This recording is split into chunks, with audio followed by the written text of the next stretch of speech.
শুদ্ধি হচ্ছে মেন হচ্ছে দেখো ব্রাহ্মণ মানুষ জানো ভালো মতো যে আমার চাপিয়ে দিল, তুমি বলো। যখন পইতে হয়, পইতে যে 9টা দণ্ডি থাকে না, এই ব্রহ্মজ্ঞানটা তো তোমার 13 বছর বয়সের মধ্যেই হয়েছে।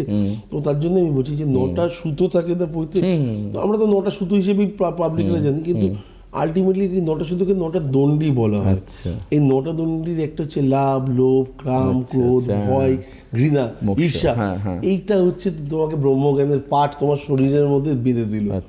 এইবারে পরস্ত্রী কাতরতা, এটা তো ঠিক নয়। তোমার দৃষ্টি, তুমি পরের বোনকে, পরের মাকে বা পরের ওয়াইফকে বাজে চোখে দেখবে, এই দৃষ্টিতে তো তোমাকে ব্রহ্মজ্ঞান দেওয়া হয়। মানে এটা তার মূল হচ্ছে চিত্তশুদ্ধিকরণ হচ্ছে সবার আগে একদম। তার জন্য তোমাকে এই জায়গাটাতে পৌঁছানো হয়েছে এবং এই জন্যই তোমাকে এই দণ্ডিটা দেওয়া হয়েছে এবং এই কারণে সেই সময়ে সমাজে সব থেকে উচ্চ শ্রেণী হিসেবে তোমাকে ধরা হয়েছে। এটাই কি ব্রহ্মজ্ঞান?